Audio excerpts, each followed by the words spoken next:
dream does not come to those who fall asleep. The American dream.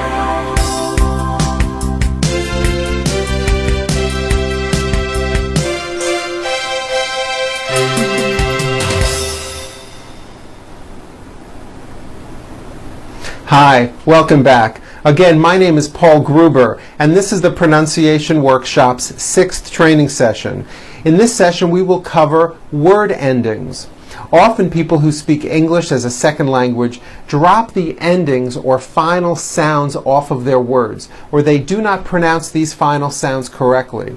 If this is done consistently in conversation, chances are you will not be understood. I've noticed that the majority of my clients clip off the endings of words without even realizing that they are doing this. What I mean by clip off is when saying words, a common mistake that foreign speakers make is that they drop off the last sound in a word, especially those words that end in a B, P, D, or a T. For example, in the word job, you may be saying job without a B sound, or the B is so weak you don't even hear it. I have a good job. You see that? You did not hear the B sound. For cap, you may be saying cap. I am wearing a cap, and you don't hear the P sound. For bed, you may be saying bed. I sleep in a bed, and there's no D. For the word plate, you may be saying plate. I eat on a plate, and you don't hear the T sound. The problem is your listener is not hearing that last consonant sound. And if the person you're speaking with does not hear what the last sound is in your words, they'll constantly be guessing as to what you're trying to say. Therefore, don't drop off the endings. Make sure that the final sounds come through clearly and fully. Do not shorten them. Let's practice these following sentences and be aware not to drop the endings off. We're going to start with words ending with P. I hope the group will sleep on the ship. The soda pop spilled out of the cup over the map and onto her lap. Was the egg drop soup cheap? Very good. Now, another mistake that foreign speakers make is unvoicing a sound when it should be voiced. For example, job ends in a B, which is a voiced sound. Job. It's not jop with an unvoiced P. Keep the voicing going throughout the whole word. Job with a voiced B ending. Same thing with robe. Also has a voiced B ending. It's not rope with an unvoiced P. It's robe. Okay? Let's go over these sentences ending with B's. We cleaned the cobweb from the doorknob near the bathtub. Rob broke his golf club when he slipped on the ice cube. The crab was under the cement slab at the yacht club. The ticket stub was found in the taxi cab. Now T endings. Make sure the T's come through clearly. Kate left her cat on the mat as she flew a kite. The sailboat came into the port to join the fleet. What bait will make the fish bite? A cricket or a piece of meat? Very good. Now also remember to add voicing to words with D endings. Bed has a voiced D ending. It's not bet with an unvoiced T, it's bed with a voiced D. Road also has a voiced D ending. Road. It's not wrote, unvoiced, it's road. The whole word is voiced. Let's go over these sentences ending with voiced Ds.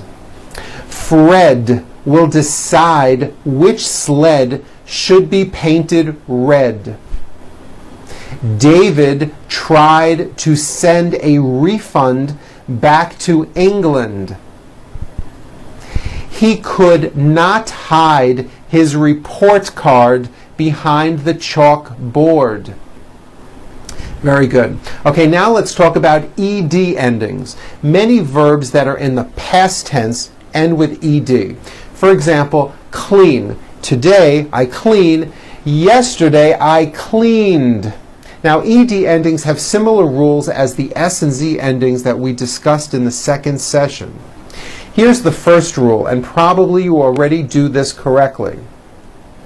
If a word ends in an unvoiced consonant, all we do is add an unvoiced T.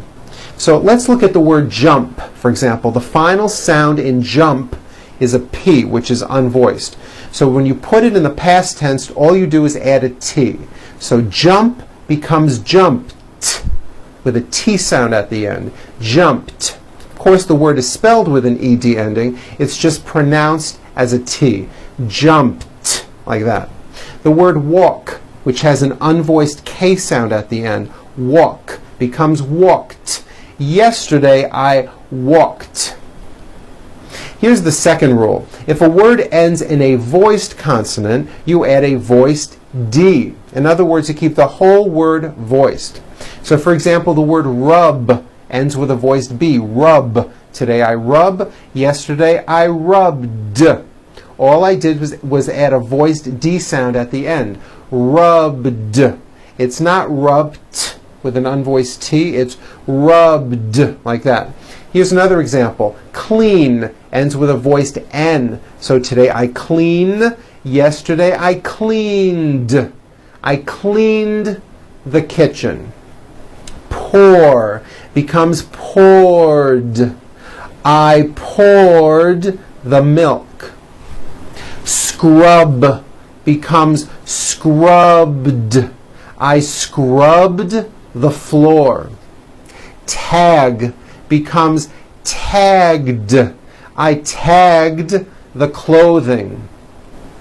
Spill ends with a voiced L sound. Spill. So it becomes spilled. I spilled the juice. Trim becomes trimmed. I trimmed the tree. Move has that voiced V sound. Move. So it becomes moved. I moved to California. Buzz becomes buzzed. The clock buzzed all night. Okay, so that's the second rule. Here is the third rule.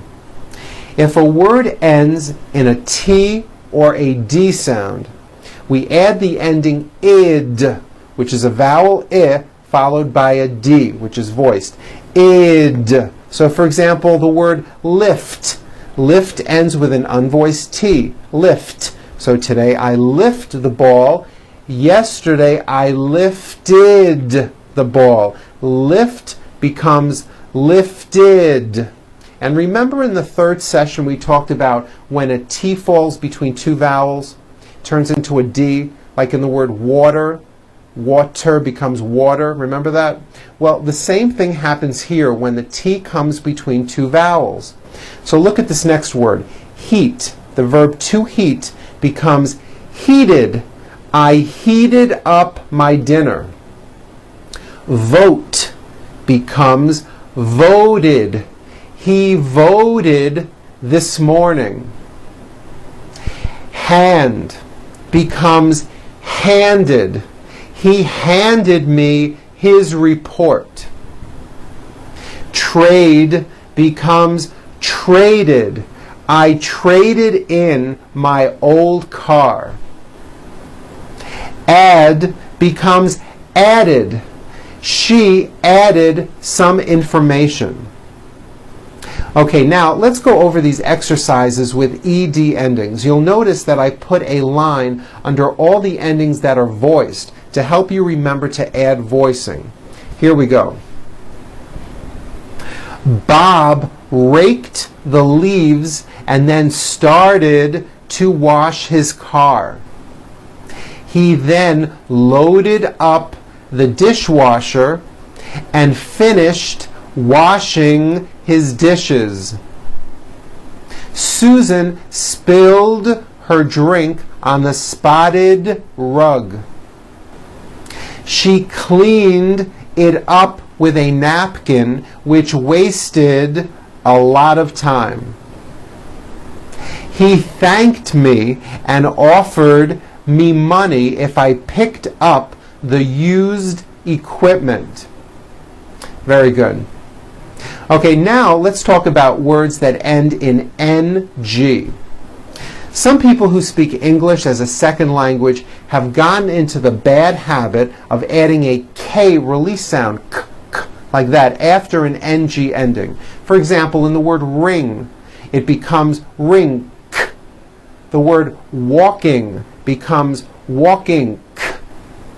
The word talking becomes talking, k, like that. That is not right. The problem is there's just this little k, K sound at the end of the ing sound. Don't do this. It is not right and it does not sound good. Let's talk about the NG sound. There are 3 nasal sounds in English. Nasal sounds are sounds which come out of your nose. Those 3 nasal sounds are M, N, N, and NG. Ing, like that. Let me show you something. Try to say the M sound, while closing off your nose. You see, you cannot do it because the M sound comes out of your nose. It's a nasal sound. Same thing with the NG sound. Ing comes out of your nose. It's a combination of an N and a G, and it is found at the ends of words like ring and sing. And I want you to realize that there is not a K sound. There is not a K sound. The word is not walking, k. It's walking with that NG ending, okay? Walking. Let's practice these sentences with NG endings. Here we go. I have a feeling that she is working too much. She has been wearing a hearing aid so that she could sing. He is looking forward to speaking at the Thanksgiving celebration. Very good. Well, that is it for today's session. I hope that you've been enjoying this program so far and are beginning to notice some improvements in the way you are speaking English. I'll bet you are sounding much better already. Have fun practicing those ending sounds, and I'll see you at the next session. I'm Paul Gruber with the Pronunciation Workshop. Goodbye.